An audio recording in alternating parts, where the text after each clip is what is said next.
দেশ বিরোধী একটা বিশেষ জাতিকে বারবার টার্গেট করার যে ষড়যন্ত্র চলছে ক্ষমতাশালীদের দ্বারা, এর প্রতিবাদে একটা বিশাল জনসমাবেশ কলিকাতার রাজপথে করার আমি চেষ্টা করছি। যদি আপনারা খবর পান, ওই 20-30 লক্ষ লোক জমায়েত করতে চাইছি, তার মধ্যে আপনাদেরকেও দেখা যাবে তো নাকি? আরে সত্যি কথা বলবেন আল্লাহকে দেখিয়ে, ঠিক বলছেন? গাড়ি ভাড়া দিতে হবে, বিরিয়ানি 200 টাকা রোজ। আল্লাহ নবী সারা জীবনটা তোমাকে আমাকে ন্যায়ের দিকে ডেকেছে, ইনসাফের দিকে ডেকেছে, মানবতার দিকে ডেকেছে, গরিবের সেবা করার কথা বলেছে, ক্ষুধার্তকে খানা খাওয়ার কথা বলেছে, মজলুমের পাশে দাঁড়াবার কথা বলেছে, অসহায়কে আশ্রয় দেবার কথা বলেছে, বিধবাকে সাহায্য করার কথা বলেছে, নিজের মাতৃভূমিকে ভালোবাসার কথা বলেছে, মাতৃভূমির সার্বভৌমত্ব নিরাপদের কথা বলেছে। আজ নবীর উম্মত দাবি করে, মাওলানা মুফতি দাবি করে, আজ যদি আমি জালিমের সাথে সাথ দিই, গরিবদের ঘরে যারা লুটে তাদের সাথে সাথ দিই, বিধবাদের হক যারা দেয় না তাদের সাথে সাথ দিই, দেশের সঙ্গে যারা গাদ্দারি করে তাদের সঙ্গে যদি হাতে হাত মিলায়, তাহলে মনে রাখতে হবে এইটা এ নবীর উলামা দাবি করেছে ঠিকই, কিন্তু এ মুনাফিক হয়ে গেছে। যেমন আমরা সমাজের বুকে দেখে থাকি আজকে, এ যুবকেরা, তরুণেরা, বাপেরা এই বলে দিয়ে যায় দুদিনের দুনিয়া। তুমি যদি নবীর উম্মত হও, গরিবের পক্ষে থাকো, এতিমের পক্ষে থাকো, বিধবার পক্ষে থাকো, মুসলিমের পক্ষে থাকো, অসহায়ের পক্ষে থাকো, ক্ষুধার্তকে ভালোবাসো, এতিমকে ভালোবাসো, নিজের মাতৃভূমিকে প্রিয়ার করো, নিজের মাতৃভূমির সার্বভৌমত্ব নিরাপদে রাখো।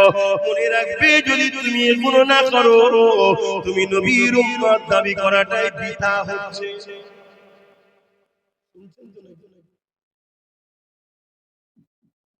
আমাদের সমাজে দেখবেন একটা সময় আমি নিজে দেখেছি, আমি তো দেখে অবাক হয়ে গেছি, কুকুর দেখি ঘাস খায়, মানে পাতা খায়, দেখেছেন কখন?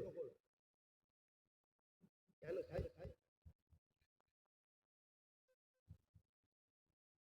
উত্তর হলো না। আমি দেখে অবাক হয়ে গেছি, আমি একে জিজ্ঞেস করি, চোখে জিজ্ঞেস করছি, লাস্টে যাই হোক একটা পশু ডাক্তারকে জিজ্ঞেস করলাম, কি ব্যাপার?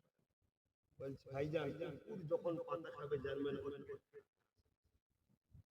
পেটের প্রবলেম হয়েছে, তাই উঠে খাচ্ছে, পাতা খাচ্ছে।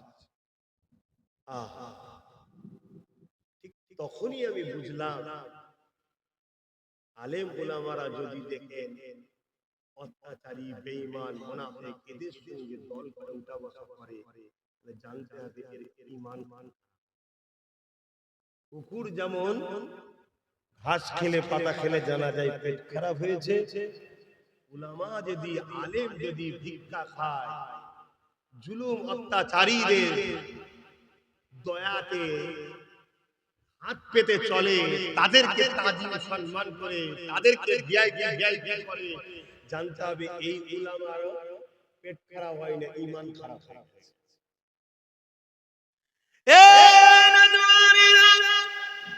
আল্লাহ নবী, নবী, দয়া নবী সারা জীবনটা তোমার আমার জন্য কেঁদেছে।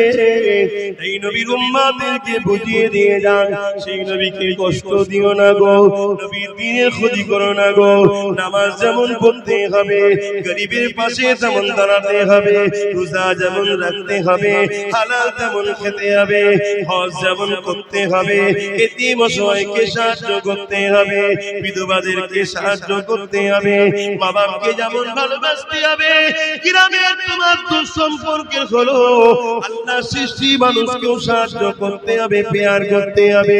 মুসলমানকে দেখলে যেমন পেয়ার করতে হবে, অন্য ধর্মের মানুষ হলো মানুষ হিসাবে তাকে সম্মান ভালোবাসতে হবে, পেয়ার করতে হবে, মানব বন্ধনে থাকতে হবে, এইভাবে মিলেমিশে চলতে হবে। আল্লাহ নবীকে আমার আল্লাহ পাক কতটা সম্মান দিয়েছিল। এই মাসে নবী পাককে নিতে আলেন জিবরাইল সাল্লাম, হযরত জিবরাইল আলাইহিস সালাম এসে আল্লাহ নবীকে যখন ডাক দিলে, আমার নবী পাককে তুলবেন কিভাবে, নবী আমার ঘুমাতে লেগেছে, ওই সময় জিবরাইল সাল্লাম তো ডেকে তুলতে পারতেন, কে পাঠিয়েছে জিবরাইল সাল্লামকে? আল্লাহ বড় না নবী বড়? ইনসান কেন বলতে পারছেন না আল্লাহ বড় না নবী বড়? আল্লাহ বড়। কারণ আল্লাহ তো খালেক, নবীকে সৃষ্টি করেছে, এখানে কোনো কথাই নাই, ঠিক না বেটি? হ্যাঁ, তা আল্লাহ পাঠিয়েছে জিবরাইল, যাও আমার বন্ধুকে নিয়ে। আল্লাহ জিবরাইল সাল্লাম এসে দেখছে ঘুমোচ্ছে। আল্লাহ নবী তো ডেকে চিনতে পারতেন জিবরাইল সাল্লাম, তুলেছে? কেন তুলে না?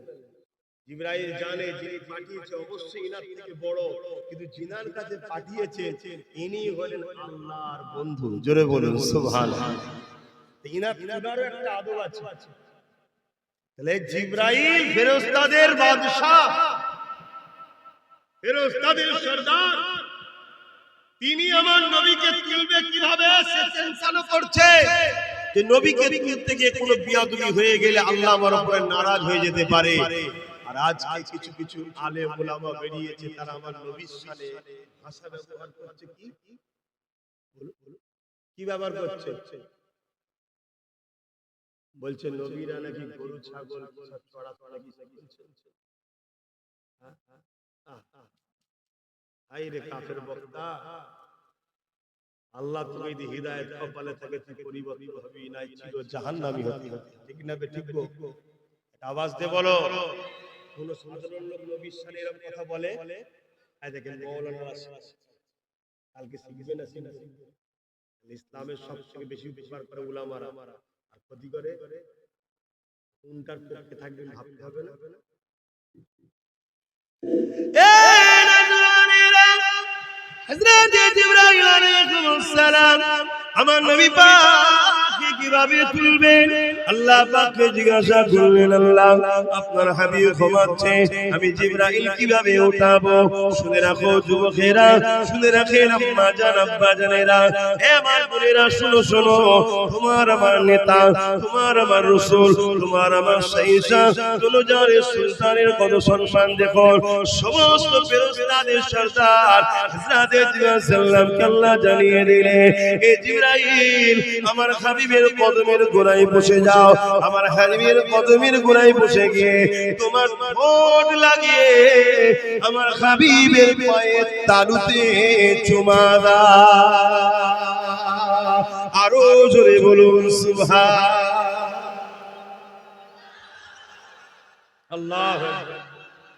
জিন্দাবাদ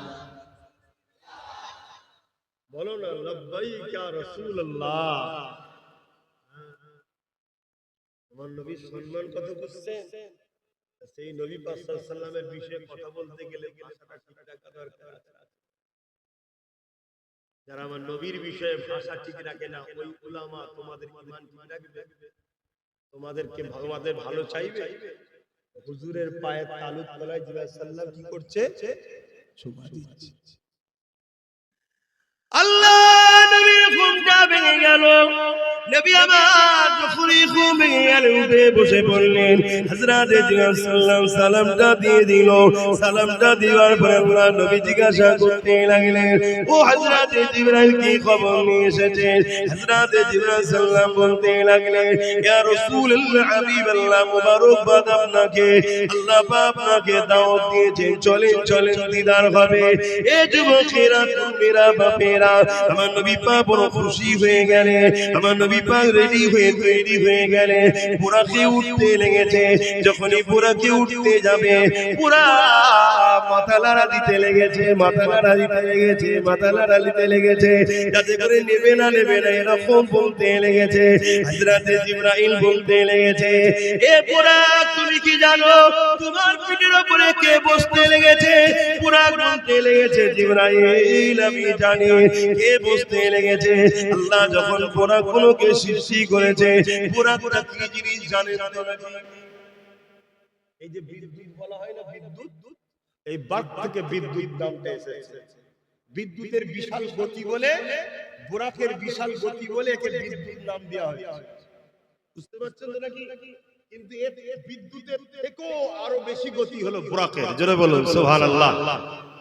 মানুষের তৈরি করা বিদ্যুৎ, নাকি? কিন্তু মানুষের মাঝে বুদ্ধিকে দিয়ে দিয়েছে আল্লাহ। আর বুরাকটা কার তৈরি করা? আল্লাহ। ফারাকটাই মেন তুলবে, আমার এখানে চোখের পালক ফেলতে লাগবে না, কারেন্ট চলে আসবে। ঠিক না? মানুষের তৈরি যদি এত স্পিড হয়, আরে কারেন্ট কিছু একটা পদার্থ তো নাকি যেটা আসছে, তাহলে আমার আল্লাহ তৈরি বোরাক, সেটা স্পিড কত? শুনছেন কি বলছি? ওই বোরাক হলো খচ্চরের থেকে একটু ছোট, গাদার থেকে একটু ছোট, খচ্চরের থেকে একটু বড়, দুটো ডানা।